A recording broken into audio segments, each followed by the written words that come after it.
परमा एकादशी व्रत कथा। श्री युधिष्ठिर बोले कि हे जनार्दन, अब आप अधिक लौद मास की कृष्ण पक्ष की एकादशी का नाम तथा उसके व्रत की विधि बतलाइए। श्री कृष्ण बोले कि हे राजन, इस एकादशी का नाम परमा है। इसके व्रत से समस्त पाप क्षय होकर इस लोक में सुख तथा परलोक में मुक्ति मिलती है। इसका व्रत पूर्वोक्त विधि से करना चाहिए और भगवान विष्णु की धूप दीप नैवेद्य पुष्प आदि से पूजा करनी चाहिए। इस एकादशी के विषय की मनोहर कथा जो कि महर्षियों के साथ कौंपिल्य नगरी में हुई थी, कहता हूँ, आप ध्यान पूर्वक श्रवण कीजिए। कौंपिल्य नगर में सुमेधा नाम का एक ब्राह्मण रहता था। उसकी स्त्री अत्यंत पवित्र तथा पतिव्रता थी। वह किसी पूर्व पाप के कारण अत्यंत दरिद्र थी। उसे भिक्षा मांगने पर भी नहीं मिलती थी। वह सदैव वस्त्रों से रहित होते हुए भी अपने पति की सेवा करती रहती थी। वह अतिथि को अन्न देकर स्वयं भूखी रह जाती थी और पति से कभी किसी वस्तु को नहीं कहती थी। जब सुमेधा ने अपनी स्त्री को अत्यंत दुर्बल देखा तो वह बोला, हे प्रिय, जब मैं धनवानों से धन मांगता हूँ तो वह मुझे नहीं देते। गृहस्थी केवल धन से चलती है। अब मैं क्या करूं? इसलिए यदि तुम्हारी राय हो तो मैं परदेश जाकर कुछ उद्योग करूं, क्योंकि विद्वानों ने उद्योग की प्रशंसा की है। इस पर उसकी स्त्री विनीत भाव से बोली कि हे प्राणनाथ, मैं आपकी आज्ञा की चेरी हूँ। पति अच्छा और बुरा जो कुछ भी कहे पत्नी को वही करना चाहिए। मनुष्य को पूर्व जन्म के कर्मों का फल मिलता है। सुमेरु पर्वत पर रहते हुए भी मनुष्य को बिना भाग्य के स्वर्ण नहीं मिलता है। पूर्व जन्म में जो मनुष्य विद्या और भूमि दान करते हैं उन्हें इस जन्म में विद्या और भूमि मिलती है।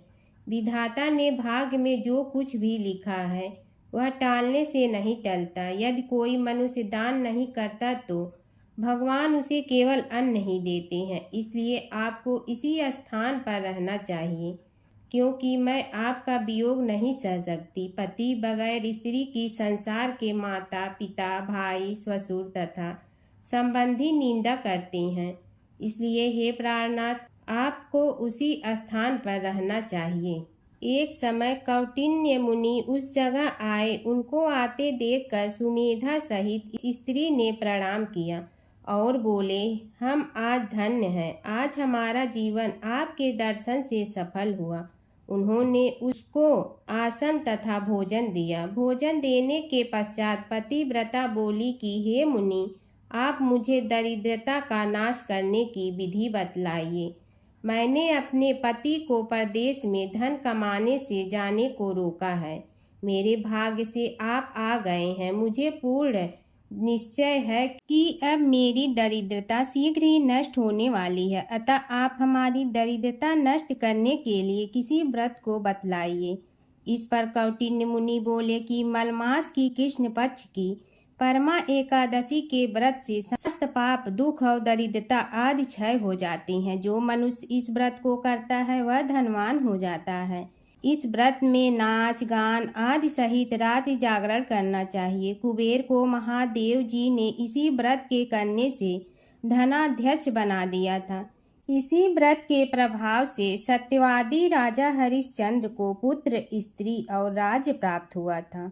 उस मुनि ने उसको एकादशी के व्रत की समस्त विधि कह सुनाई। वह मुनि फिर बोले कि हे ब्रह्माणी, पंचरात्रि व्रत इससे भी अधिक उत्तम है। परमा एकादशी के दिन प्रातः काल नित्य कर्म से निवृत्त विधि पूर्वक पंचरात्रि व्रत आरंभ करना चाहिए।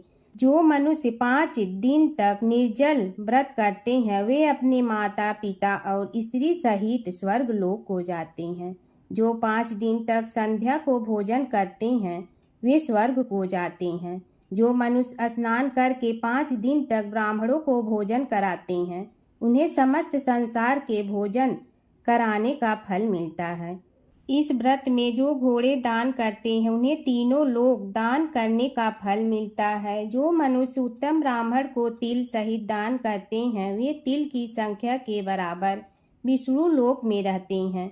जो घी का पात्र दान करते हैं वह सूर्य लोक को जाते हैं। जो 5 दिन तक ब्रह्मचर्य पूर्वक रहते हैं वे देवांगनाओं के साथ स्वर्ग जाते हैं। हे ब्रह्माणी, तुम अपने पति के साथ इसी व्रत को करो, उससे तुम्हें सिद्धि प्राप्त होगी और अंत में स्वर्ग की प्राप्ति होगी। कौटिन्य मुनि के कहे अनुसार उन्होंने परमा एकादशी का 5 दिन तक व्रत किया।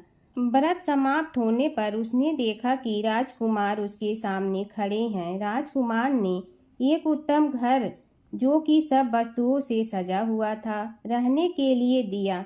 राजकुमार उसको 1 ग्राम देकर अपने महल को चले गए। वह दोनों इस व्रत के प्रभाव से इस लोक में अनंत सुख भोग अंत में स्वर्ग लोक हो गए। श्री कृष्ण उवाच, हे राजन, जो मनुष्य परमा एकादशी का व्रत करता है उसे समस्त तीर्थों व यज्ञों आदि का फल मिलता है। जिस प्रकार संसार में 2 पैरों वालों में ब्राह्मण, 4 पैरों वालों में गौ, देवताओं में इंद्रराज श्रेष्ठ है, उसी प्रकार मासों में अधिक लौद का मास उत्तम है। इस महीने में पद्मनी और परमा एकादशी भी श्रेष्ठ है। उसके व्रत में समस्त पाप नष्ट हो जाते हैं। अतः दुर्बल मनुष्य को ये व्रत जरूर करना चाहिए। जो मनुष्य अधिक मास में स्नान तथा एकादशी व्रत नहीं करते हैं उन्हें आत्महत्या का पाप लगता है। यह मनुष्य योनि बड़े पुण्यों से मिलती है, इसलिए मनुष्य को एकादशी का व्रत अवश्य करना चाहिए। हे युधिष्ठिर, जो आपने पूछा था सो मैंने आपको बतला दिया।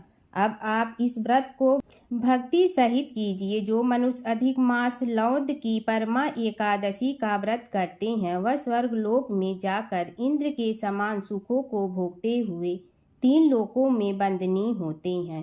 बोलो विष्णु भगवान की जय। 11 माता की कहानी। एक बूढ़ी माँ ने एक बार एकादशी का व्रत रखा। बड़ी ही भाव भक्ति से पूजा अर्चना की। उन्हें वृद्धावस्था में क्या बाधा थी। वे तो अपने पुत्र पौत्र की सुख सुविधा के लिए व्रत रखने लगी थी। वे दिन भर तो जरा कठोर मन करके अपनी प्यास को रोके रही। दिन में पूजा पाठ किया, कथा सुनी और पंडित जी को मिट्टी के पात्र में भर कर पानी और ऋतु फल दान में दिए। दोनों भर भर कर वितरण किया। उन्हें गर्मी के कारण बहुत बेचैनी हो रही थी। इस कारण से बड़ी देर तक पानी में पड़ी रही और पानी के कुल्ला करती रही, मुंह धोती रही। तब कहीं थोड़ा बहुत धैर्य बंध पाया। धूप तो तेज पड़ ही रही थी, इस कारण बार बार मुंह सूख रहा था। बूढ़ी माँ बहुत बेचैन हो रही थी। एक बुढ़ापा और दूसरे ए भयंकर गर्मी। वृद्धावस्था की स्थिति को कुछ दूसरी ही प्रकार की होती है। जैसे तैसे रो धो के दिन कट पाया। अब पहाड़ सी रात सामने थी, उसको काटना बड़ा ही कठिन दिखाई दे रहा था। खटिया पर पड़े शांति नहीं मिल रही थी। वे बार बार करवट बदल रही थी। अनेक बार वे बाहर जाती और भीतर आती, उन्हें घर के अंदर शांति नहीं थी। वे पड़ी पड़ी एकादशी माता का स्मरण करती रही। वे कहती रही कि हे माता जी, आप मेरी लाज रखिए, आप ही मुझे शक्ति दे दीजिएगा जिसे मैं भली भांति आपका व्रत कर सकूं और ये पहाड़ सी रात शांति पूर्वक व्यतीत हो सके। प्यास के कारण बूढ़ी माँ की बेचैनी तो बढ़ ही रही थी। उन्होंने धैर्य रखने का बहुत प्रयास किया, किंतु सहनशीलता की सीमा टूट गई और वे घबराकर एकदम चिल्ला पड़ी। बोली कि बचाओ बचाओ। अम्मा का चिल्लाना सुनकर परिवार भर के नर नारी, बच्चे और पड़ोसी एकत्रित होकर बूढ़ी अम्मा की खटिया के समीप पहुंच गए। सबने पूछा कि अम्मा जी, आपको क्या हो गया है? आप क्यों चिल्ला पड़ी थी? आप इस वृद्धावस्था में एक कठिन व्रत क्यों कर रही हैं? अम्मा जी, शक्ति से ही भक्ति होती है। थोड़ी ही देर में वे फिर से बोली कि अरे, हमारे तो प्राण ही निकलने जा रहे हैं। मेरी छाती पर ठंडे पानी का घड़ा रख दीजिए। नातियों ने दादी की छाती पर ठंडे पानी का पात्र रख दिया। तब कहीं उन्हें थोड़ा बहुत आराम मिला और थोड़ी देर के लिए उन्होंने अपनी आंखें बंद कर ली। एकादशी माता ने सोचा कि ये बूढ़ी अम्मा है तो बहुत कठोर, जरा जाकर उसकी परीक्षा लेना चाहिए। वे आधी रात को मुर्गा बनकर टेर लगाने लगी। मुर्गा की आवाज सुनकर दादी जल्दी से उठी और बाहर जाकर आसमान की ओर देखा, किंतु आसमान में कहीं उन्हें प्रातःकालीन तारा नहीं दिखाई दिया। वे सोचने लगी कि ये मुर्गा क्यों और कैसे बोल गया है। उन्हें प्यास तो बढ़ ही रही थी।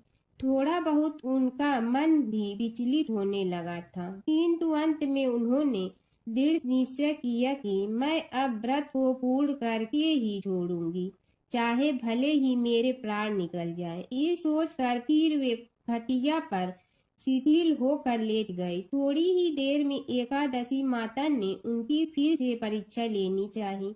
एक छोटी सी बालिका एक गिलास में शरबत लेकर उनके सिरहाने खड़ी हो गई और जोर से बोली कि दादी जी, सवेरा हो गया है, आप हाथ मुंह धोकर शरबत पी लीजिए। पहले तो शरबत का गिलास देखकर उनका मन ललचाने लगा, किंतु अचानक व्रत का स्मरण हो आया और उन्होंने सोचा कि मैं किसी भी प्रकार से अभी शरबत नहीं पी सकती हूँ, और वे शांति पूर्वक अपनी घटिया पर लेट गई। फिर थोड़ी ही देर में उन्हें ऐसा लगा कि जैसे किसी ने उन्हें पानी के कुएं में पटक दिया हो। वे बड़ी देर तक उस कुएं में हाथ पांव चलाती रही, किंतु उन्होंने अपने मुंह में पानी की एक बूंद भी नहीं जाने दी और वे दृढ़ता पूर्वक अपना व्रत पालती रही। थोड़ी ही देर में न जाने कहां से सामने आग जलने लगी, जिससे भारी गर्मी पड़ने लगी।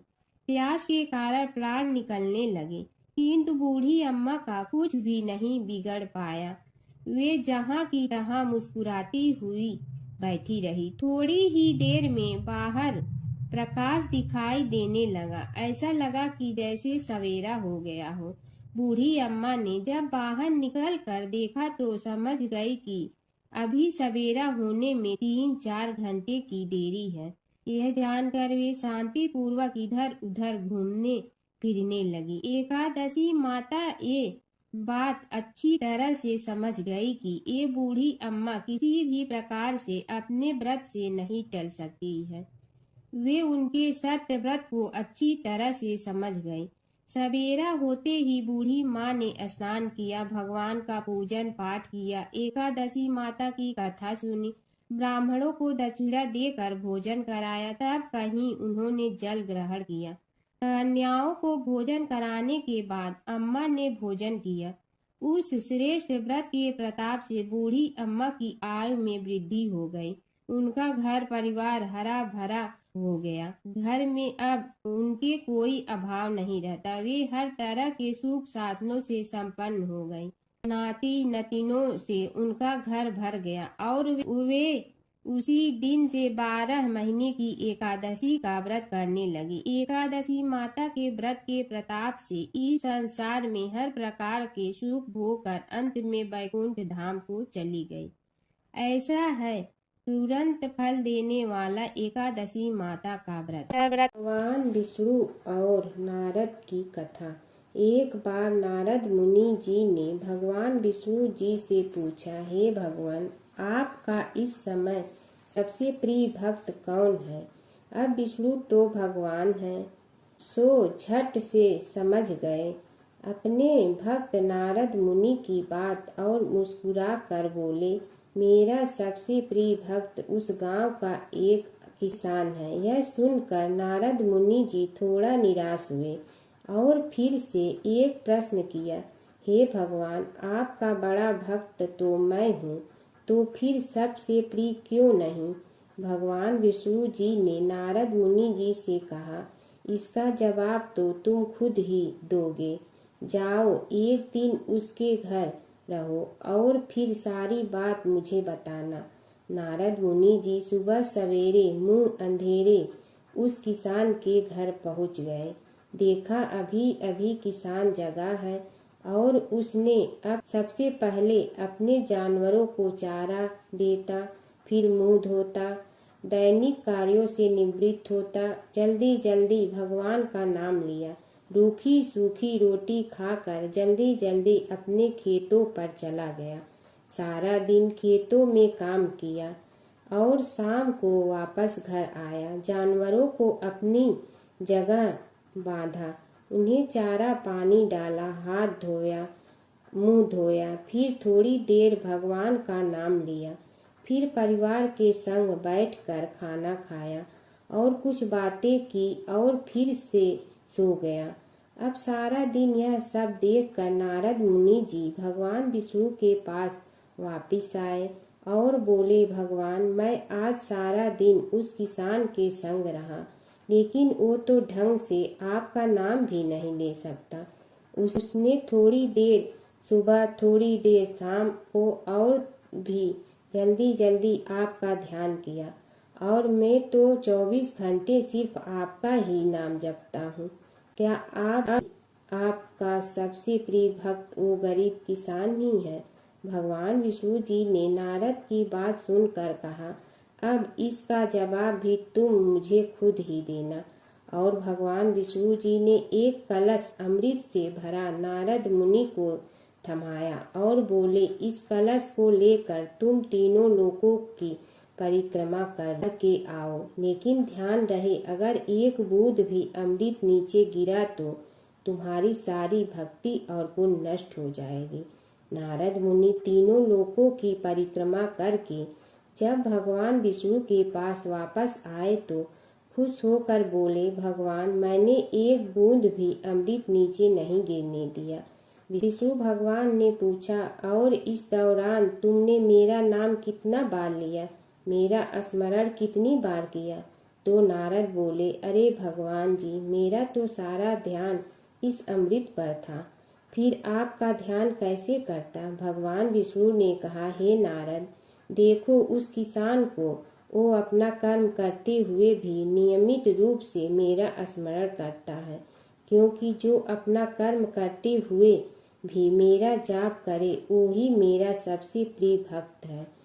तुम तो सारे दिन खाली बैठे ही जप करते हो, और जब तुम्हें कर्म दिया तो मेरे लिए तुम्हारे पास समय ही नहीं था।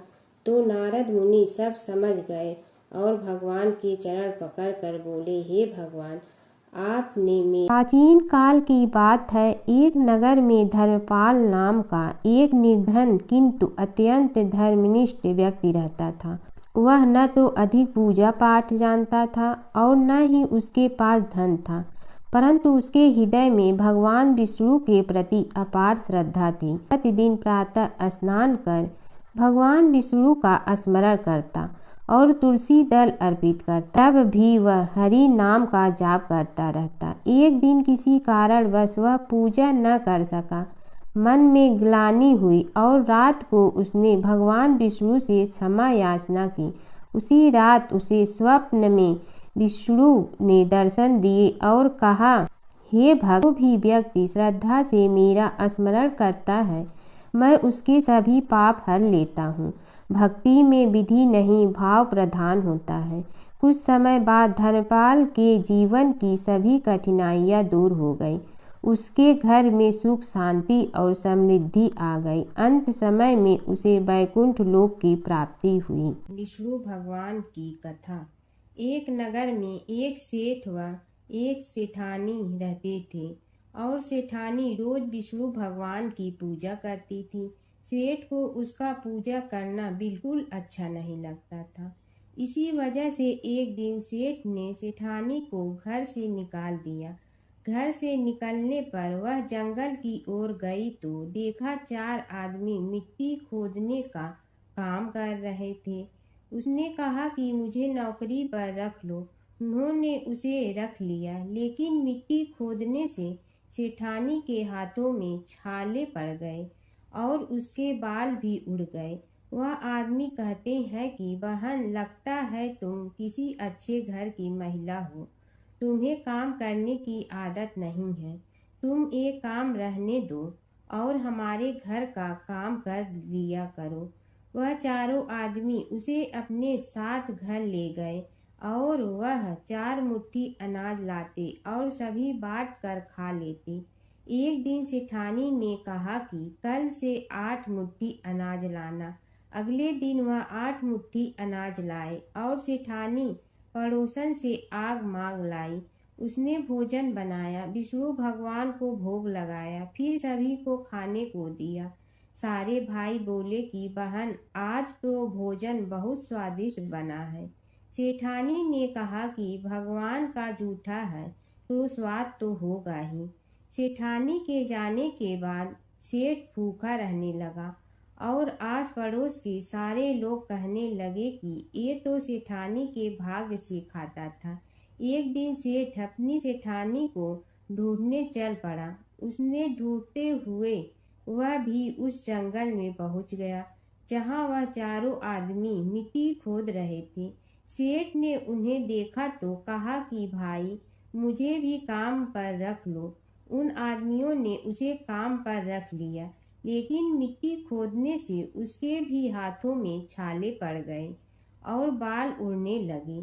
उसकी यह हालत देख चारों बोले कि तुम्हें काम की आदत नहीं है, तुम हमारे साथ चलो और हमारे घर में रह लो। सेठ उन चारों आदमियों के साथ उनके घर चला गया और जाते ही उसने सेठानी को पहचान लिया, लेकिन सेठानी घूंघट में थी तो सेठ को देख नहीं पाई। सेठानी ने सभी के लिए भोजन तैयार किया और हर रोज की भांति विष्णु भगवान को भोग लगाया। उसने उन चारों भाइयों को भोजन परोस दिया, लेकिन जैसे ही वह सेठ को भोजन देने लगी तो विष्णु भगवान ने उसका हाथ पकड़ लिया। भाई बोले कि बहन, ये तुम क्या कर रही हो? वह बोली, मैं कुछ नहीं कर रही हूँ, मेरा हाथ तो विष्णु भगवान ने पकड़ लिया है। भाई बोले, हमें भी विष्णु भगवान के दर्शन कराओ। उसने भगवान से प्रार्थना की तो विष्णु जी प्रकट हो गए। सभी ने दर्शन किए। सेठ ने सेठानी से क्षमा मांगी और सेठानी को साथ चलने को कहा। भाइयों ने अपनी बहन को बहुत सा धन देकर विदा किया। जब सेठानी के साथ सेठ भी भगवान विष्णु की पूजा करने लगा और उनके परिणाम से उनका घर अन्न धन से भर गया। एक समय की बात है कि विष्णु भगवान का विवाह लक्ष्मी जी के साथ निश्चित हो गया। विवाह की तैयारी होने लगी। सभी देवताओं को निमंत्रण भेजे गए, परंतु गणेश जी को निमंत्रण नहीं दिया। कारण जो भी रहा हो, अब भगवान विष्णु की बारात जाने का समय आ गया। सभी देवता अपनी पत्नियों के साथ विवाह समारोह में आए। उन सब ने देखा कि गणेश जी कहीं दिखाई नहीं दे रहे हैं।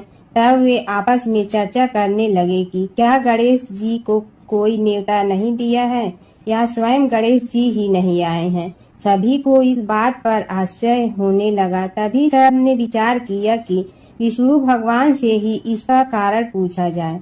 विष्णु भगवान से पूछने पर उन्होंने कहा कि हमने गणेश जी के पिता भोलेनाथ महादेव को न्योता भेजा है। यदि गणेश जी अपने पिता के साथ आना चाहते हैं तो आ जाते, अलग से न्योता देने की कोई आवश्यकता भी नहीं थी। दूसरी बात यह है कि उनको 1.25 मन मूंग, 1.25 मन चावल, 1.25 मन घी और 1.25 मन लड्डू का भोजन दिन भर में चाहिए। यदि गणेश जी नहीं आएंगे तो कोई बात नहीं, दूसरे के घर जाकर इतना सारा खाना पीना अच्छा भी नहीं लगता। इतनी वार्ता कर ही रहे थे कि किसी एक ने सुझाव दिया, यदि गणेश जी आ भी जाए तो उनके द्वारपाल बनाकर बैठा देंगे कि आप घर की याद रखना। आप तो चूहे पर बैठकर धीरे धीरे चलोगे तो बारात से बहुत पीछे रह जाओगे। यह सुझाव भी सबको पसंद आ गया तो विष्णु भगवान ने भी अपनी सहमति दे दी। होना क्या था कि इतने में गणेश जी वहां आ पहुंचे और उन्हें समझा बुझा कर घर की रखवाली करने बैठा दिया गया। बारात चल रही थी, तब नारद जी ने देखा कि गणेश जी तो दरवाजे पर ही बैठे हुए हैं, तो वे गणेश जी के पास गए और रुकने का कारण पूछा। गणेश जी कहने लगे कि विष्णु भगवान ने मेरा बहुत अपमान किया है। नारद जी ने कहने लगे कि अपनी मूसक देना को आगे भेज दे। तो वह रास्ता खोद देगी, जिससे उनके वाहन धरती में धंस जाएंगे। तब आपको सम्मान पूर्वक बुलाना पड़ेगा। अब तो गणेश जी ने अपनी मूषक सेना जल्दी से आगे भेज दी और सेना ने जमीन पोली कर दी। जब बारात वहां से निकली तो रथों के पहिए धरती में धंस गए। लाख कोशिश करे परंतु पहिए नहीं निकले।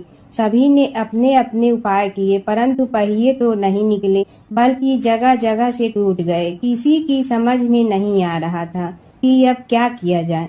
तब तो नारद जी ने कहा, आप लोगों ने गणेश जी का अपमान करके अच्छा नहीं किया।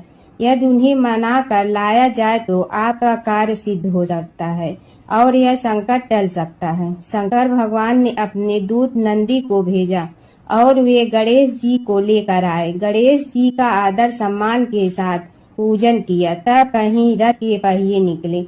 अब रथ के पहिए निकल के परंतु टूट गए तो उन्हें सुधारे गए। पास के खेत में खाती काम कर रहा था, उसे बुलाया गया। खाती अपना कार्य करने के पहले श्री गणेशाय नमः कहकर गणेश जी की वंदना मन ही मन करने लगा। देखते ही देखते खाती ने सभी पहियों को ठीक कर दिया। तब खाती कहने लगा कि हे देवताओं, आपने सर्वप्रथम गणेश जी को नहीं मनाया होगा और न ही उनकी पूजन की होगी, इसीलिए तो आपके साथ यह संकट आया है। हम तो मूर्ख अज्ञानी हैं, फिर भी पहले गणेश जी को पूजते हैं, उनका ध्यान करते हैं। आप लोग तो देवतागण हैं, फिर भी आप गणेश जी को कैसे भूल गए। अब आप लोग भगवान श्री गणेश जी की जय बोल कर जाएं तो आपके सब काम बन जाएंगे और संकट कट जाएंगे। ऐसा कहते हुए बारात वहां से चल दी और विष्णु भगवान को लक्ष्मी जी के साथ विवाह संपन्न करा के सभी सकुशल घर लौट आए। हे गणेश जी महाराज, आपने विष्णु को जैसे कारज सारियो ऐसे कारज सबको सिद्ध कर जो। बोलो गजानन भगवान की जय। कीड़ी नगरा सींचने की कहानी। एक गांव में एक बुढ़िया माई रहती थी। उसके 2 बेटे तथा बहू भी थे। बुढ़िया माई भगवान श्री हरि विष्णु की परम भक्त थी। अपना जीवन दान धर्म पुण्य कार्य कर्मों में लगाती थी, परंतु बुढ़िया माई कभी भी मंदिर और सत्संग में वह तीर्थ स्थानों पर नहीं जाती थी। एक बार गांव में भागवत कथा हो रही थी। बेटे ने कहा, माँ, आप सारा दिन घर में रहती हैं, आप मंदिर में भागवत कथा सुनने क्यों नहीं जाती। बुढ़िया माई ने बेटे का मन रखने के लिए कह दिया कि आज जाऊंगी, परंतु नहीं गई। ऐसा करते करते 6 दिन निकल गए। बुढ़िया माई के बेटे ने कहा, माँ, आज अंतिम दिन है, आज तो कथा सुनने आपको जाना ही पड़ेगा। सारा दिन घर का काम करके बुढ़िया माई ने जाते जाते इतनी देर कर दी कि अंतिम दिन की भागवत कथा भी समाप्त हो गई। भगवान श्री हरि विष्णु सन्यासी का रूप धारण करके बुढ़िया माई के पास आए और बोले, बुढ़िया माई, तुम कहाँ जा रही हो। बुढ़िया माई ने कहा, मैं भागवत कथा सुनने जा रही हूँ। तब सन्यासी रूपधारी भगवान श्री हरि विष्णु ने कहा, अब इतनी देर से क्यों जा रही हो, वहाँ तो अब कथा समाप्त हो गई है, अब वहाँ जाकर क्या करोगी। बुढ़िया माई ने कहा, अब घर से निकली हूँ तो जाकर ही रहूंगी। सब सन्यासी रूपधारी भगवान श्री हरि विष्णु ने कहा कि अब कथा समाप्त हो गई, भक्त लोग भी अपने अपने घर चले गए, अब तुम वहाँ से क्या लाओगी। तो बुढ़िया माई बोली, कुछ नहीं तो मैं वहाँ से एक ईंट ही उठा लाऊंगी। तो सन्यासी रूपधारी भगवान श्री हरि विष्णु बोले, तुम वहाँ से मिट्टी की ईंट लाओगी, उसके बदले में मैं तुम्हें एक सोने की ईंट देता हूँ। बुढ़िया माई ने ईंट ले ली और घर की तरफ चल पड़ी और विचार करने लगी कि यदि यह ईंट मैं घर लेकर जाऊंगी तो बेटे बहू झगड़ने लगेंगे, इसीलिए घर के आंगन में बाहर ही बुढ़िया माई ने वह ईंट जमीन में गाड़ दी। परंतु अब बुढ़िया माई का ध्यान उस ईंट पर ही रहने लगा। खाने पीने घर के काम करने में सदैव बुढ़िया माई अपना ध्यान सोने की ईंट पर ही लगाई रखती। बेटे बहू ने पूछा, माँ पूरे दिन घर के आंगन में क्या करती रहती हो? तो बुढ़िया माई ने कहा, मैं आने जाने वाले को देखती रहती हूँ। एक दिन बुढ़िया माई मर गई। यमराज के दूत बुढ़िया माई को लेने आए। बुढ़िया माई को लेकर धर्मराज जी के पास पहुँचे और धर्मराज जी को सारी बात बतलाई। धर्मराज जी ने बुढ़िया माई को कुतिया की योनि दे दी और कुतिया उसी पेड़ के नीचे बैठी रहती। बुढ़िया माई की बहू ने कहा, इस कुतिया को यहाँ से भगाओ, नहीं तो यह बच्चों को काट जाएगी।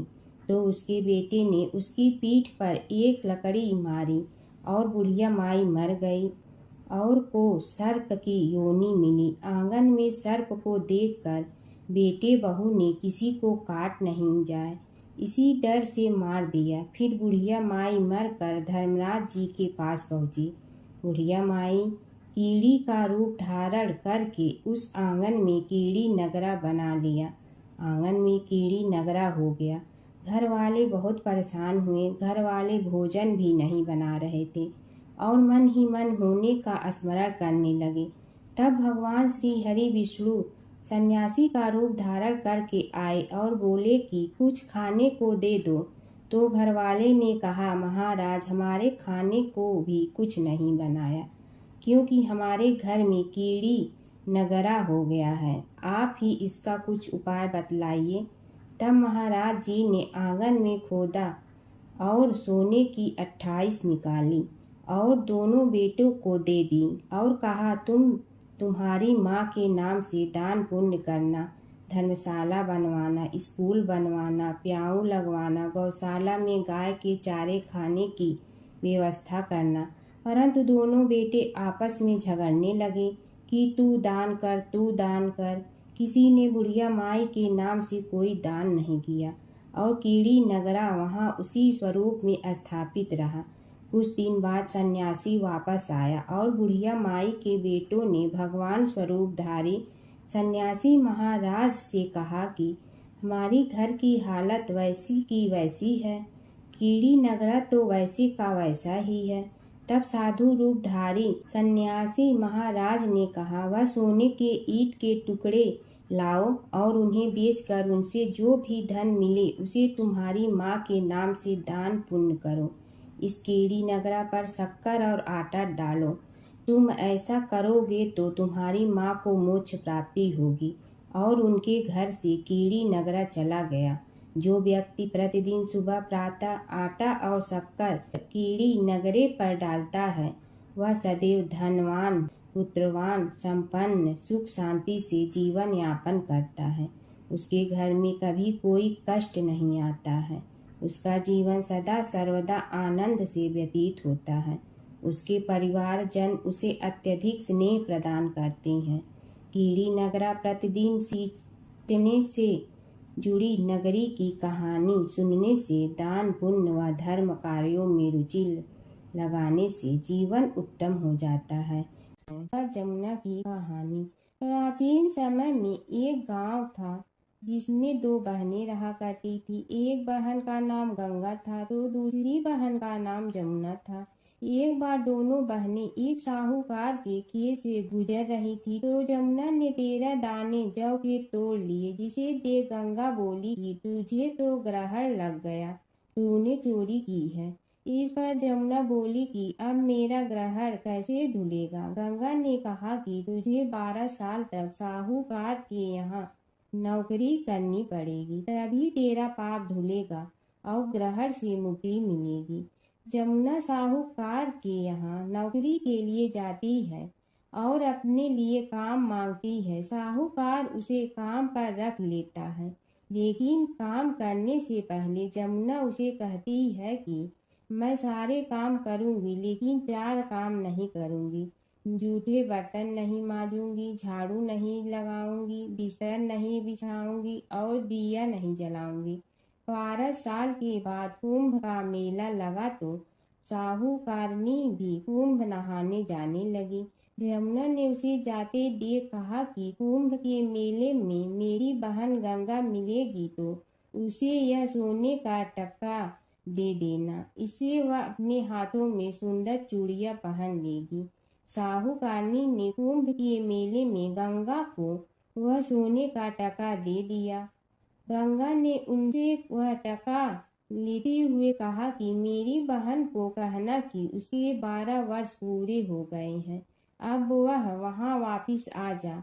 साहूकार व साहूकारनी वापिस घर आए तब जमुना मटके में पानी भर रही थी। दोनों जमुना से बोले कि हमने सोने का वह टका तेरी बहन गंगा को दे दिया था और उसने कहा है कि तेरे 12 वर्ष पूरे हो गए हैं, इसलिए अब तुम वापिस जाओ। यह समाचार सुनते ही जमुना सहस्र धारा में बदल गई और बहने लगी। यमुना जी का यह रूप देखकर साहूकार और साहूकारनी परेशान हो गई थी। हमारे घर में जमुना माता ने काम किया, हमें तो अब ग्रहण लग गया है, हम यह ग्रहण कैसे उतारेंगे। जमुना भागकर गंगा माता के पास चली गई। गंगा ने जमुना से पूछा कि तुम साहूकारनी से कुछ कहकर आई हो या ऐसे ही बिना बताए आ गई। तब यमुना बोली कि मैं तो कुछ भी बताकर नहीं आई हूँ। गंगा ने कहा कि जा उन्हें धीरज दे आ, नहीं तो उन्हें जीवन भर असंतोष ही रहेगा। गंगा के कहने पर जमुना माता ने साहूकारनी को सपने में दर्शन दिए और कहा कि तुम दोनों उल्टे माथे क्यों पड़े हो, जाओ उठकर खाओ पियो। तब दोनों बोले कि हम कैसे उठे, हमें तो ग्रहण लगा है, क्योंकि हमने उल्टे सीधे और पता नहीं कितने नीच कार्य आपसे कराए हैं। तब यमुना जी बोली कि तुम्हें ग्रहण नहीं लगा है, ग्रहण तो मुझे लगा था कि मैंने तुम्हारे खेत से 13 दाने जौ के चुराए थे। मैं तो अपना ग्रहण उतारने तुम्हारे घर आई थी। मेरा ग्रहण तुम्हारे घर में 12 वर्ष तक रहने से उतर गया है और मेरी मुक्ति हो गई है। यमुना जी ने कहा कि तुम्हें कोई ग्रहण नहीं लगा है, उल्टे मेरे 12 वर्ष तक यहाँ रहने से तुम्हारी भी मुक्ति हो गई है। यह कहकर यमुना जी स्वप्न से चली गई। दोनों उठकर देखते हैं कि उनके घर में पहले से भी अधिक धन हो गया है। हे यमुना माता, जैसे आपने साहूकार व साहूकारनी की मुक्ति कराई, वैसे ही आप अपने सभी भक्तों की करना। बसेरे की कहानी। किसी गांव में एक भाट व एक जाट रहता था। दोनों में घनिष्ठ मित्रता थी। एक बार जाट अपनी बहन के घर जाने को तैयार हुआ तो भाट अपनी ससुराल जाने को तैयार हुआ। दोनों साथ चल पड़े तो रास्ते में रुककर एक कुएं की मुंडेर पर बैठ गए। जाट ने भाट से कहा कि नगर बसेरा कर लेते हैं। इस पर भाट बोला कि तू ही नगर बसेरा कर ले, मैं तो अपनी ससुराल जा रहा हूँ, वहाँ खूब खातिर होगी मेरी, तू कर ले नगर बसेरा।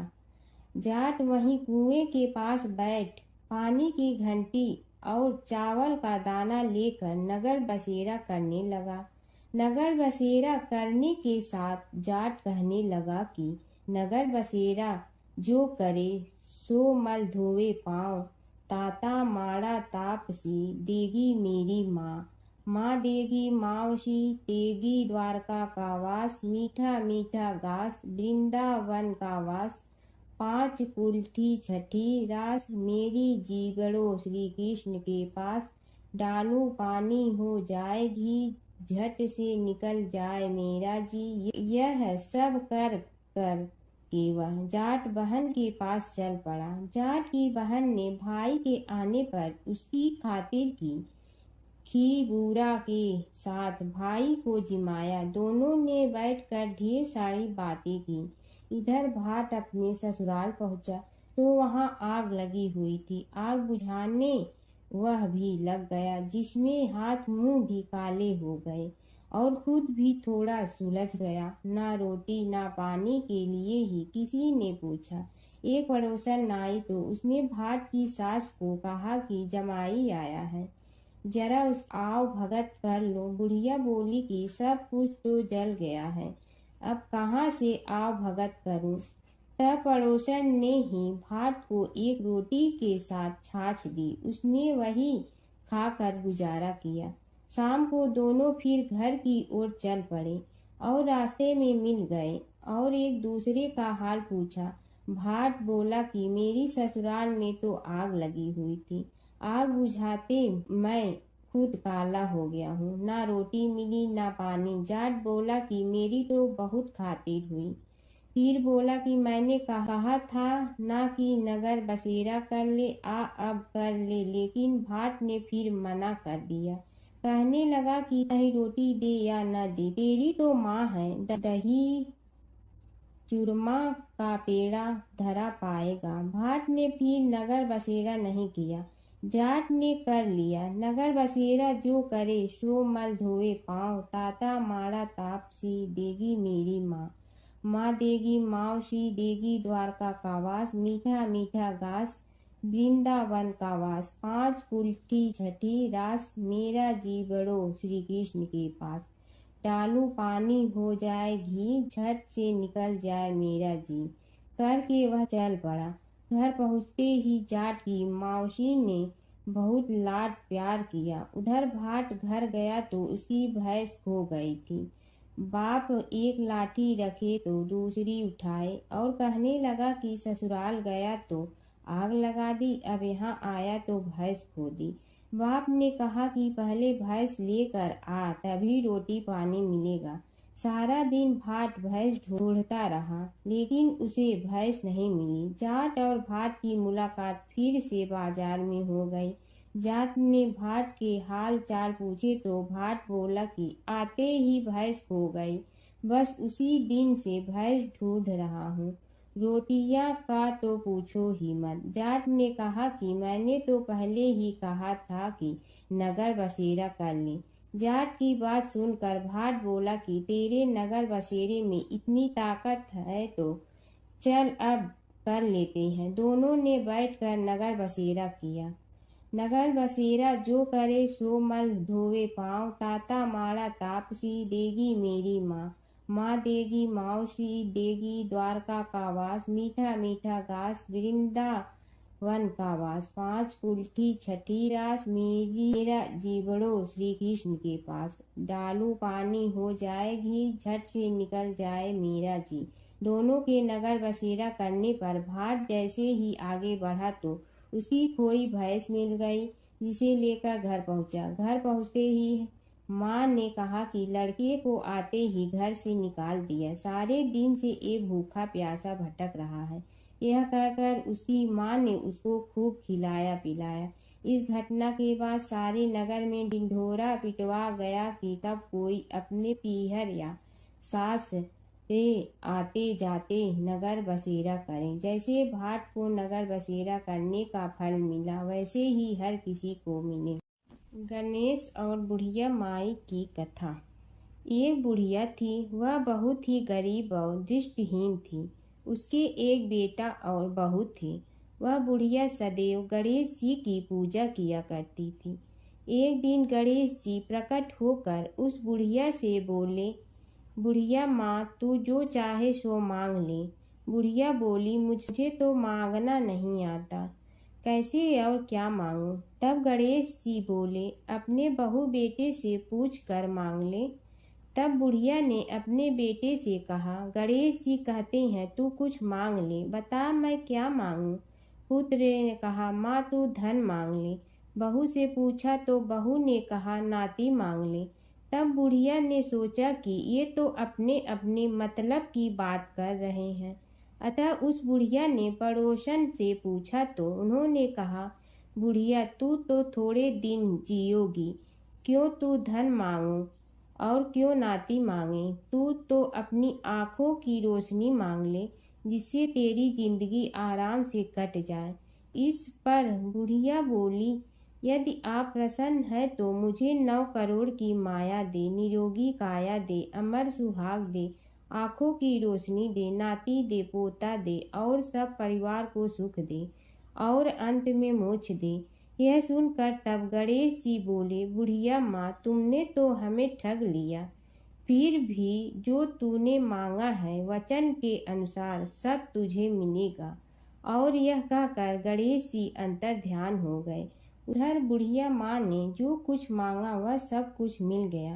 हे गणेश जी महाराज, जैसे तुमने उस बुढ़िया माँ को सब कुछ दिया वैसे ही सबको देना। बुढ़िया माई को मुक्ति दी तुलसी माता की कथा। एक बुढ़िया माई तुलसी जी को सींचती और कहती कि हे तुलसी माता, सत की दाता, मैं तेरा बिडला सींचती हूँ, मुझे बहू दे, पीताम्बर की धोती दे, मीठा मीठा घास दे, बैकुंठा में वास दे, चटक की चाल दे, पटक की मोत दे, चंदन का काठ दे, रानी सा राज दे, दाल भात का भोजन दे, 11 की मौत दे, कृष्ण जी का कंधा दे। तब तुलसी माता यह सुनकर सूखने लगी। तो भगवान ने पूछा कि हे तुलसी, तुम क्यों सूख रही हो? तुलसी माता ने कहा कि एक बुढ़िया रोज आती है और यही बात कह जाती है, मैं सब बात तो पूरा कर दूंगी, लेकिन कृष्ण का कंधा कहाँ से लाऊंगी? तो भगवान बोले, जब वो मरेगी तो मैं अपने आप कंधा दे आऊँगा, तू बुढ़िया माई से कह देना। जब बुढ़िया माई मर गई, सब लोग आ गए। जब माई को ले जाने लगे तो वह किसी से न उठी। तब भगवान एक 12 बरस के बालक का रूप धारण करके आए। बालक ने कहा, मैं कान में एक बात कहूँगा तो बुढ़िया माई उठ जाएगी। बालक ने कान में कहा, बुढ़िया माई मन की निकाल ले, पीताम्बर की धोती ले, मीठा मीठा घास ले, बैकुंठा का वास ले, चटक की चाल ले, पटक की मोत ले, कृष्ण जी का कंधा ले। यह सुनकर बुढ़िया माई हल्की हो गई। भगवान ने कंधा दिया और बुढ़िया माई को मुक्ति मिल गई। हे तुलसी माता, जैसे बुढ़िया माई को मुक्ति दी वैसे सबको देना। प्राचीन काल की बात है। नैमिषारण्य क्षेत्र में ऋषि, महर्षि और साधु संतों का समाज जुड़ा था। उसमें श्री सूत जी भी विद्यमान थे।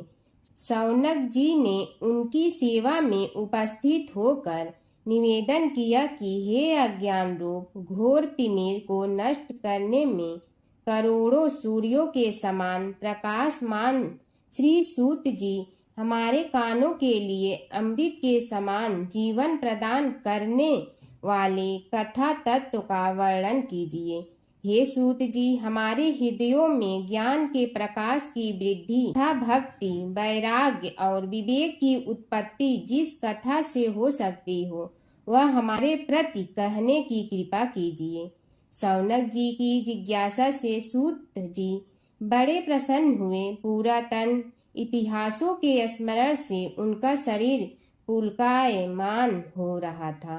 वे कुछ देर उसी स्थिति में विराजमान रहकर कुछ विचार करते रहे और अंत में बोले, शौनक जी, इस विषय में आपके चित्त में बड़ी जिज्ञासा है। आप धन्य हैं जो सदैव ज्ञान की प्राप्ति में तत्पर रहते हुए विभिन्न पुराण कथाओं की जिज्ञासा रखते हैं। आज मैं आपको ज्ञान के परम स्रोत रूप श्री गणेश जी का जन्म कर्म रूप चरित्र सुनाऊंगा। गणेश जी से ही सभी ज्ञानों, सभी विद्याओं का उद्भव हुआ है। अब आप सावधान चित्त से विराजमान हो। श्री गणेश जी के ध्यान और नमस्कार पूर्वक उनका चरित्र श्रवण करें। नमस्तस्मै गणेशाय ब्रह्मा विद्या प्रदायिनी यनागस्त्यसमः साक्षात विघ्न सागर सोषणे। कैसे हैं वे श्री गणेश जो सभी प्रकार की ब्रह्म विद्याओं को प्रदान करने वाले, अर्थात ब्रह्मा के सगुण और निर्गुण स्वरूप पर प्रकाश डालने और जीव ब्रह्मा का अभेद प्रतिपादन करने वाली विद्याओं के दाता हैं। वे विघ्नों के समुद्रों को महर्षि अगस्त्य के समान शोषण करने में समर्थ हैं। इसलिए उनका नाम विघ्न सागर शोषक के नाम से प्रसिद्ध है। मैं उन भगवान श्री गणेश जी को नमस्कार करता हूँ। प्रथम पूजा के अधिकारी श्री गणेश जी, यह कहकर सूत जी कुछ समय के लिए मौन हो गए और फिर बोले, शौनक जी, भगवान गणेश जी ही सर्वप्रथम पूजा प्राप्ति के अधिकारी हैं। किसी भी देवता की पूजा करो, पहले उनकी पूजा करो। शौनक जी ने निवेदन किया, हे भगवान, हे सूत, सर्वप्रथम यह बताने की कृपा कीजिए कि गणेश जी को प्रथम पूजा का अधिकार किस प्रकार प्राप्त हुआ। इस विषय में मेरी बुद्धि मोह को प्राप्त हो रही है कि सृष्टि रचयिता ब्रह्मा जी, पालन करता भगवान नारायण और संहार करता शिव जी में से किसी को प्रथम पूजा का अधिकारी क्यों नहीं माना गया। यह त्रिदेव ही तो सबसे बड़ा देवता माने जाते हैं। सूत जी ने कहा, शौनक जी, यह भी एक रहस्य ही है। देखो, अधिकार मांगने से नहीं मिलता, इसके लिए योग्यता होनी चाहिए। संसार में अनेकों देवी देवताएं पूजे जाते हैं। पहले जो जिसका इष्ट देव होता है वह उसी की पूजा किया करता है। इससे बड़े देवताओं के महत्व में कमी आने की आशंका उत्पन्न हो गई। इस कारण देवताओं में परस्पर विवाद होने लगा। वे उसका निर्णय प्राप्त करने के लिए शिव जी के पास पहुंचे और प्रणाम करके पूछने लगे, प्रभु, हम सब में प्रथम पूजा का अधिकारी कौन है। शिव जी सोचने लगे कि किसे प्रथम पूजा का अधिकारी माने। तभी उन्हें एक युक्ति सूझी। बोले, देवगण, इसका निपटारा बातों से नहीं तथ्यों से होगा। इसके लिए एक प्रतियोगिता रखनी होगी, शिव की परिक्रमा करने की प्रतियोगिता। देवगण उनका मुख देखने लगे, शंकित हृदय से सोचने लगे कि कैसी प्रतियोगिता रहेगी। यह शिव जी ने उनके मन के भाव ताड़ लिए, इसलिए सांत्वना भरे शब्दों में बोले, घबराओ मत, कोई कठिन परीक्षा नहीं ली जाएगी। बस इतना ही कि सभी अपने अपने वाहनों पर चढ़कर संसार की परिक्रमा करो और फिर यहाँ लौट आओ। जो पहले लौटेगा वही सर्वप्रथम पूजा का अधिकारी होगा। अब क्या देर थी, सभी अपने अपने वाहन पर चढ़कर दौड़ पड़े। किसी का वाहन गजराज था तो किसी का सिंह, किसी का भैंसा तो किसी का मृग, किसी का हंस तो किसी का उल्लू, किसी का अश्व तो किसी का श्वान। अभिप्राय यह है कि वाहनों को विविधता के दर्शन उस समय जितने भले प्रकार से हो सकते थे उतने अन्य समय में नहीं। सबसे गया बीता वाहन गणेश जी का था मूषक, उससे चूहा भी कहते हैं। ऐसे वाहन के बल भरोसे इस प्रतियोगिता में सफल होना तो क्या, सम्मिलित होना भी हास्यास्पद है। गणेश जी ने सोचा, छोड़ो, क्या होगा प्रतियोगिता में भाग लेने से, हम तो यहाँ बैठे रहकर ही तमाशा देखेंगे। वे बहुत देर तक विचार करते रहे। अंत में उन्हें एक युक्ति सूझी। शिव जी स्वयं ही जगदाता हैं, यह संसार उन्हीं का प्रतिबिंब है, तब क्यों न इन्हीं की परिक्रमा कर ली जाए। इनकी परिक्रमा करने से ही संसार की परिक्रमा हो जाएगी। ऐसा निश्चय कर उन्होंने मूषक पर चढ़कर शिव जी की परिक्रमा की और उनके समक्ष जा पहुँचे। शिव जी ने कहा, तुमने परिक्रमा पूर्ण कर ली। उन्होंने उत्तर दिया, जी हाँ। शिव जी सोचने लगे कि इसे तो यहीं घूमते हुए देखा, फिर परिक्रमा कैसे कराया। देवताओं का परिक्रमा करके लौटना आरंभ हुआ और उन्होंने गणेश जी को वहां बैठे देखा तो माथा ठनक गया। फिर भी साहस करके बोले, अरे तुम विश्व की परिक्रमा के लिए नहीं गए। गणेश जी ने कहा, अरे मैं कब का यहाँ आ गया। देवता बोले, तुम्हें तो कहीं भी नहीं देखा। गणेश जी ने उत्तर दिया, देखते कहाँ से, समस्त संसार शिव जी में विद्यमान है। इनकी परिक्रमा करने से ही संसार की परिक्रमा पूर्ण हो गई। सूत जी बोले, शौनक, इस प्रकार गणेश जी ने अपनी बुद्धि के बल पर ही विजय प्राप्त कर ली। उनका कथन सत्य था, इसलिए कोई विरोध करता भी तो कैसे। बस उसी दिन से गणेश जी की प्रथम पूजा होने लगी। सूत जी बोले, हे शौनक जी, यह एक तथ्य है कि गणेश जी ही उसके पात्र हैं। वे बड़े देवता का भी कार्य सिद्धि में विघ्न उपस्थित होने पर उन विघ्न राज का आश्रय न लिया हो। हे शौनक, वे देव भी बड़े दयालु हैं। नाम तो शिव जी का ही आशुतोष है, किंतु वे सर्वात्मा और सर्वरक्षक प्रभु तो शिव जी की अपेक्षा भी शीघ्र ही प्रकट हो जाते हैं। उनका भक्त कभी किसी संकट में नहीं पड़ता। यदि प्रारब्ध वशात कभी किसी विपत्ति में पड़ भी जाता है तो गणेश्वर की उपासना करने पर उनके अनुग्रह से उनके समस्त दुख दूर होकर परम सुख की प्राप्ति होती है। शौनक ने कहा, हे सूत जी, हे महाभाग, हे प्रभु, मैं गणेश जी के विभिन्न चरित्रों का अध्ययन करना चाहता हूँ, तो मुझे बताइए कि किस ग्रंथ का अवलोकन करूं। हे दयामय, आपको तो उनके समस्त चरित्र विदित है कि यदि आप ही उन्हें सुनाने की कृपा करें तो मेरा अत्यधिक उपकार होगा। सूत जी बोले, हे शौनक भगवान, गणेश्वर के इतने चरित्र हैं कि उन सब का कथन इस जीवा से संभव नहीं, क्योंकि प्रभु अनंत, प्रभु चरित्र अनंता वाली बात समस्त विद्वान ऋषि मुनि कहते हैं।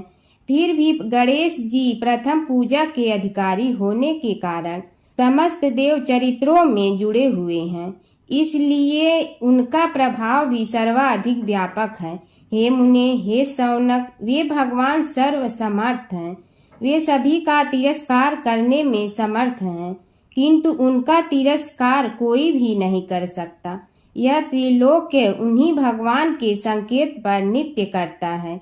इसकी समस्त क्रियाएं उन्हीं की इच्छा पर आश्रित हैं। हे शौनक भगवान गणेश्वर स्वयं कहते हैं, शिवे विष्णु च शक्तौ च सूर्ये मयि निराधिप यो भेद बुद्धि योगः स सम्य योगो मतो मम। हे नरेश्वर, हे वरेण्य, शिव, विष्णु, शक्ति, सूर्य और मुझ गणेश में जो अभेद बुद्धि योग है, मेरे मत में वही सम्यक योग है। इससे यह भी सिद्ध है कि समस्त देवता उन्हीं के स्वरूप हैं। वे ही भगवान विभिन्न कार्य रूपों के अनुसार अपना भिन्न भिन्न नाम रखते हैं। हे मुनि श्रेष्ठ, उन सब देवताओं के चरित्र भी उन्हीं गणराज के चरित्र हैं। यद्यपि सब चरित्र एक ही ग्रंथ में मिलने में संभव नहीं है, फिर भी गणेश्वर के अनेकों प्रमुख चरित्रों का वर्णन गणेश पुराण में हुआ है। राजा सोमकांत का वृत्तांत कथन।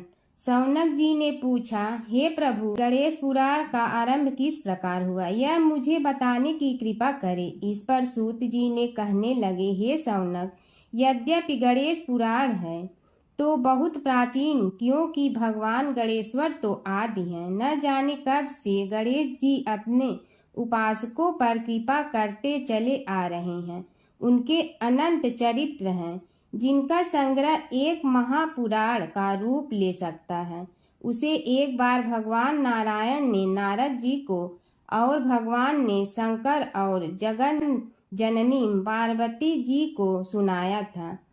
बाद में वही पुराण संक्षेप रूप में ब्रह्मा जी ने महर्षि वेद व्यास को सुनाया और फिर व्यास जी ने महर्षि भृगु को सुनाया। भृगु ने कृपा करके सौराष्ट्र के एक राजा सोमकांत को सुनाया था।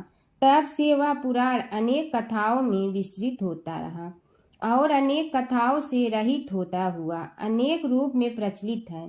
शौनक जी ने पूछा, भगवान, आप यह बताने का कष्ट करें कि राजा सोमकांत कौन था। उसने महर्षि से गणेश पुराण का श्रवण कहाँ किया था, उस पुराण के श्रवण से उसे क्या क्या उपलब्धियां हुई। हे नाथ, मुझे श्री गणेश्वर की कथा के प्रति उत्कंठा बढ़ती ही जा रही है।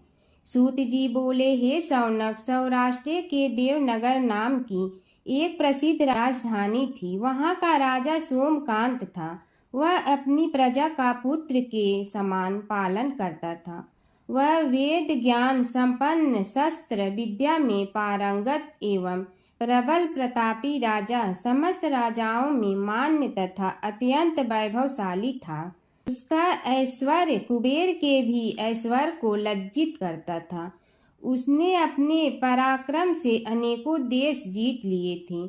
उसकी पत्नी अत्यंत रूपवती, गुणवती, धर्माज्ञा एवं पतिव्रत धर्म का पालन करने वाली थी। वह सदैव अपने प्राणनाथ की सेवा में लगी रहती थी। उसका नाम सुधर्मा था। जैसे वह पतिव्रता थी, वैसे ही राजा भी एक पत्नी व्रता का पालन करने लगा। उसके हेमकांत नामक एक सुंदर पुत्र था। वह भी सभी विद्याओं का ज्ञाता और अस्त्र शस्त्रादि के अभ्यास में निपुण हो गया था। यह सभी श्रेष्ठ लक्षणों से संपन्न सद्गुणी एवं प्रजा जनों के हितों का अत्यंत पोषक था। इस प्रकार राजा सोमकांत स्त्री पुत्र पशुवाहन राज्य एवं प्रतिष्ठा आदि से सब प्रकार सुखी था। उससे दुख तो था ही नहीं। सभी राजागण उसका हार्दिक सम्मान करते थे तथा उसकी श्रेष्ठ कीर्ति भी संसार व्यापी थी। परंतु युवा अवस्था के अंत में सोमकांत को घृणित कोष्ठ रोग हो गया। उसके अनेक उपचार किए गए किंतु कोई लाभ नहीं हुआ। रोग शीघ्रता से बढ़ने लगा और उसके कीड़े पड़ गए। जब रोग की अधिक वृद्धि होने लगी और उसका कोई उपाय न हो सका तो राजा ने मंत्रियों को बुलाकर कहा, सुव्रतो, जाने किस कारण यह रोग मुझे पीड़ित कर रहा है। अवश्य ही यह किसी पूर्व जन्म के पाप का फल होगा। इसलिए मैं अब अपना समस्त राजपाट छोड़कर वन में रहूंगा। मेरे पुत्र हेमकांत को मेरे समान मानकर राज्य शासन का धर्म पूर्वक संचालन कराते रहें। यह कहकर राजा ने शुभ दिन दिखवाकर अपने पुत्र हेमकांत को राज्य पद पर अभिषेक किया और अपनी पत्नी सुधर्मा के साथ निर्जन वन की ओर चल दिया। प्रजापालक राजा के वियोग में समस्त प्रजा जन अश्रु बहाते हुए उनके साथ चले गए। राज्य की सीमा पर पहुंचकर राजा ने अपने पुत्र अमात्यगण और प्रजा जनों को समझाया, आप सब लोग धर्म के जानने वाले, श्रेष्ठ आचरण में तत्पर एवं सहृदय हैं। यह संसार तो वैसे भी परिवर्तनशील है। जो आज है वह कल नहीं था और आने वाले कल में भी नहीं रहेगा। इसलिए मेरे जाने से दुख का कोई कारण नहीं है। मेरे स्थान पर मेरा पुत्र सभी कार्यों को करेगा। इसलिए आप सब उसके अनुशासन में रहते हुए उसे सदैव सम्मान करते रहें। फिर पुत्र से कहा, बेटा, यह स्थिति सभी के समझ आती रही है। हमारे पूर्व पुरुष भी परंपरागत रूप से वृद्धावस्था आने पर वन में जाते रहे हैं। मैं कुछ समय पहले ही वन में जा रहा हूँ तो कुछ पहले या पीछे जाने में कोई अंतर नहीं पड़ता। यदि कुछ वर्ष बाद जाऊं तब भी मोह का त्याग करना ही होगा। इसलिए हे वत्स, तुम दुखित मत हो और मेरी आज्ञा मानकर राज्य शासन को ठीक प्रकार चलाओ। ध्यान रखना, क्षत्रिय धर्म का कभी त्याग न करना और प्रजा को सदा सुखी रखना। इस प्रकार राजा सोमकांत ने सभी को समझा बुझाकर वहां से वापस लौट आया और स्वयं अपनी पतिव्रता भार्या के साथ वन में प्रवेश किया। पुत्र हेमकांत के आग्रह से उसने सुबल और ज्ञान गम्य नामक 2 आत्माओं को भी साथ ले लिया। उन सब ने एक समतल एवं सुंदर स्थान देखकर वहां विश्राम किया। तभी उन्हें एक मुनि कुमार दिखाई दिया। राजा ने उससे पूछा, तुम कौन हो, कहाँ रहते हो? यदि उचित समझो तो मुझे बताओ। मुनि बालक ने कोमल बाड़ी में कहा, मैं महर्षि भृगु का पुत्र हूँ। मेरा नाम च्यवन है। हमारा आश्रम निकट में ही है। अब आप भी अपना परिचय दीजिए। राजा ने कहा, मुनि कुमार, आपका परिचय पाकर मुझे बड़ी प्रसन्नता हुई। मैं सौराष्ट्र के देवनगर नामक राज्य का अधिपति रहा हूँ। अब अपने पुत्र को राज्य देकर मैंने अरण्य की शरण ली है। मुझे कुष्ठ रोग अत्यंत पीड़ित किए हुए हैं। उसकी निवृत्ति का कोई उपाय करने वाला हो तो कृपा कर मुझे बताइए। मुनि कुमार ने कहा, मैं अपने पिताजी से अपना वृतांत कहता हूँ, फिर वे जैसा कहेंगे आपको बताऊंगा। यह कहकर मुनि बालक चला गया और कुछ देर में ही आकर बोला, राजन, मैंने आपका वृतांत अपने पिताजी को बताया। उनकी आज्ञा हुई है कि आप सब मेरे साथ आश्रम में चलकर उनसे भेंट करें, तभी आपके रोग के विषय में भी विचार किया जाएगा।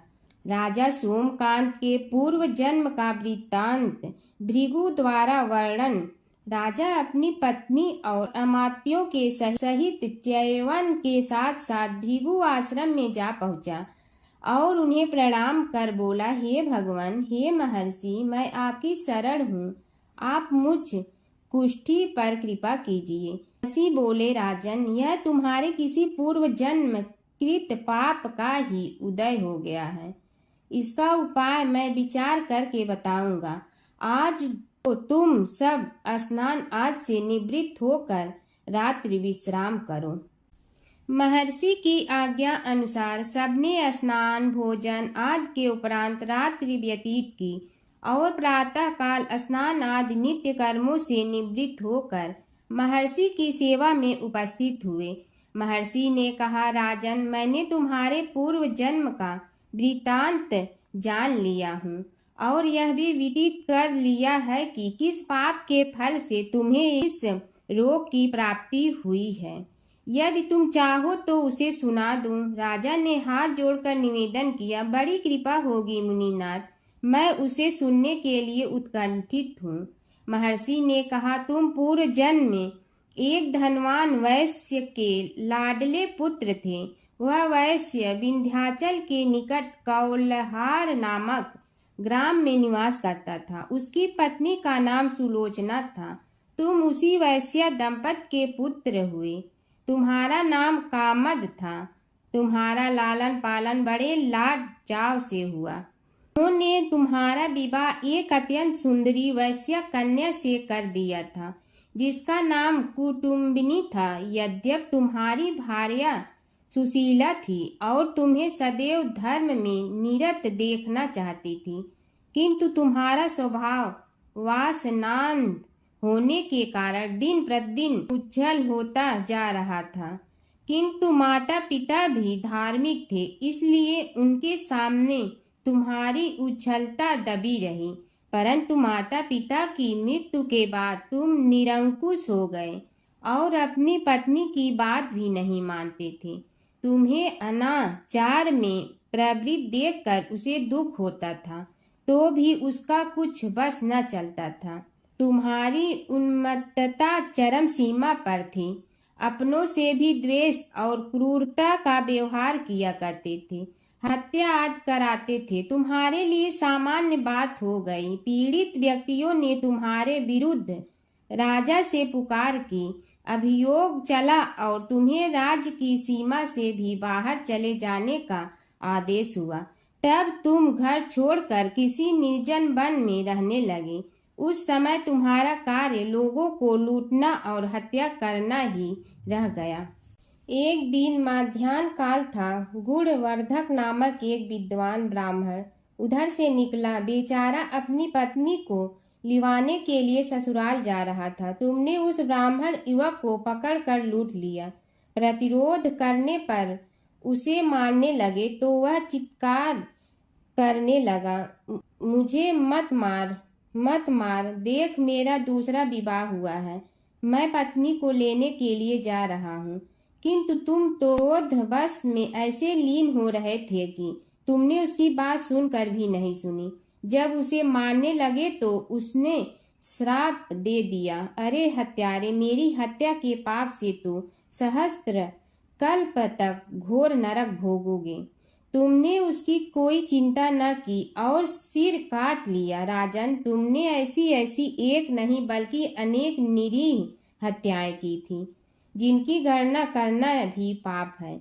इस प्रकार इस जन्म में तुमने घोर पाप कर्म किए थे, किंतु बुढ़ापा आने पर जब अशक्त हो गए तब तुम्हारे साथ जो क्रूर कर्म थे वे भी किनारा कर गए। उन्होंने सोच लिया कि अब तो इसे खिलाना भी पड़ेगा, इसलिए मरने दो यहीं। अमोघ प्रभाव गणेश उपासना का कथन। राजन, अब तुम निरालंब थे, चल फिर तो सकते ही नहीं थे। भूख से पीड़ित रहने के कारण रोगों ने भी घेर लिया। उधर से जो कोई निकलता तुम्हें घृणा की दृष्टि से देखता हुआ चला जाता। तब तुम आहार की खोज में बड़ी कठिनाई से चलते हुए एक जीर्ण शीर्ण देवालय में पहुंचा। उसमें भगवान गणेश्वर की प्रतिमा विद्यमान थी। तब न जाने किस पुण्य के उदय होने से तुम्हारे मन में गणेश जी के प्रति भक्ति भाव जागृत हुआ। तुम निराहार रहकर उनकी उपासना करने लगे। उससे तुम्हें सब कुछ मिला और रोग भी कम हुआ। राजन, तुमने अपने साथियों की दृष्टि बचाकर बहुत सा धन एक स्थान पर गाड़ दिया था। अब तुमने उस धन को उसे देवालय के जीर्णोद्धार में लगाने का निश्चय किया। शिल्पी बुलाकर उस मंदिर को सुंदर और भव्य बनवा दिया। इस कारण कुख्याति सुख्याति में बदलने लगी। फिर यथा समय तुम्हारी मृत्यु हुई। यमदूतों ने पकड़कर तुम्हें यमराज के समक्ष उपस्थित किया। यमराज तुमसे बोले, जीव, तुमने पाप और पुण्य दोनों ही किए हैं और दोनों का ही भोग तुम्हें भोगना है, किंतु पहले पाप का फल भोगना चाहते हो पुण्य का। इसके उत्तर में तुमने प्रथम अपने पुण्य कर्मों के भोग की इच्छा प्रकट की और इसीलिए उन्होंने तुम्हें राजकुल में जन्म लेने के लिए भेज दिया। पूर्व जन्म में तुमने भगवान गणाध्यक्ष का सुंदर एवं भव्य मंदिर बनवाया था, इसलिए तुम्हें सुंदर देह की प्राप्ति हुई। यह कहकर महर्षि भृगु कुछ रुके। उन्होंने देखा कि राजा को इस वृतांत पर शंका हो रही है।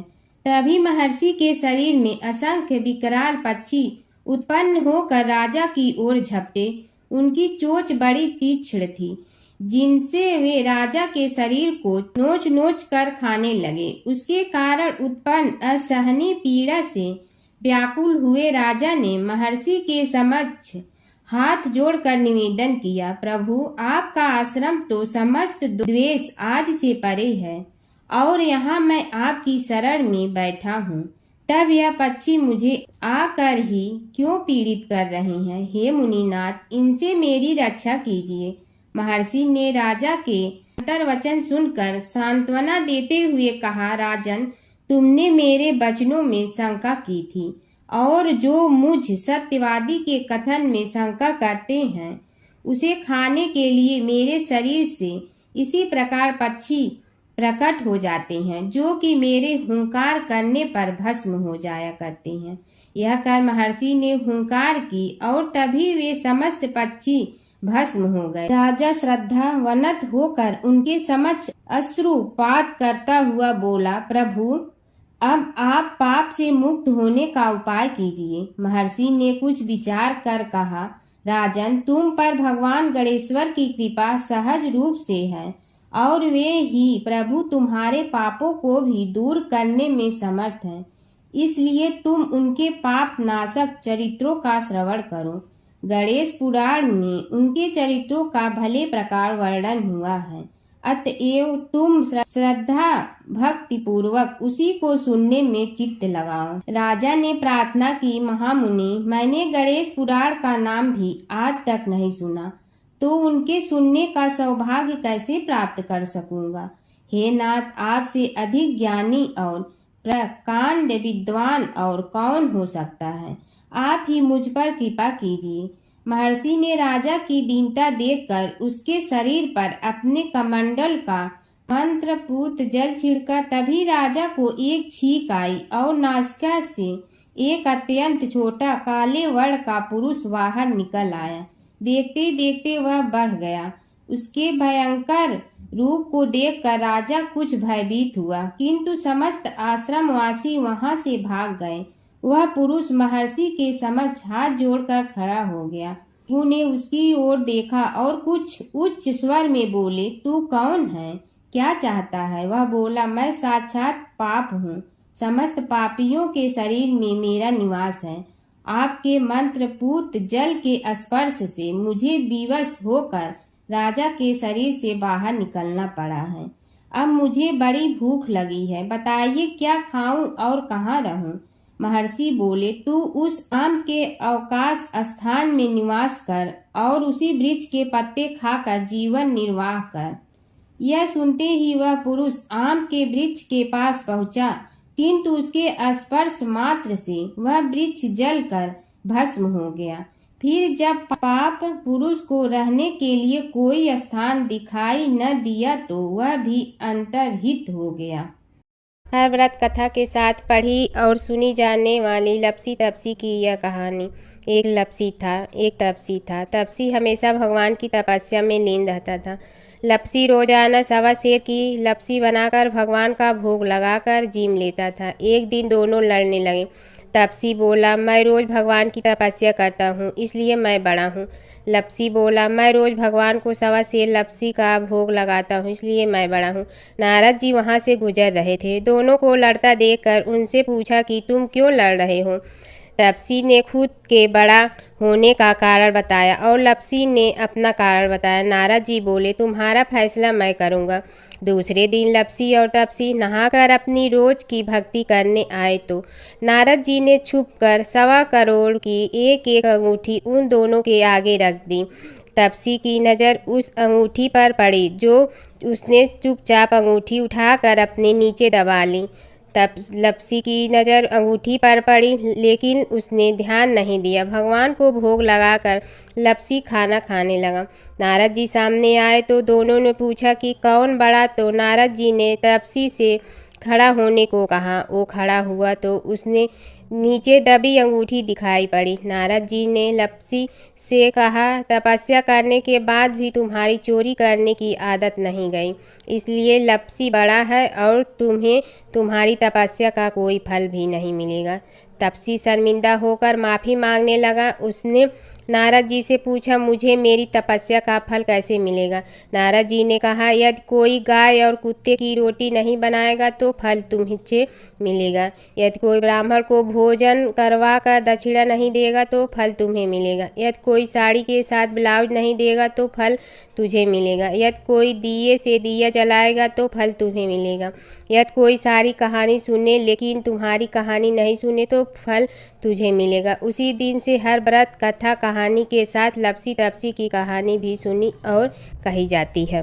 ओम जय जगदीश हरे, स्वामी जय जगदीश हरे। भक्त जनों के संकट क्षण में दूर करे। ओम जय जगदीश हरे। जो ध्यावे फल पावे, दुख बिन दे मन का। सुख संपत्ति घर आवे, कष्ट मिटे तन का। ओम जय जगदीश हरे।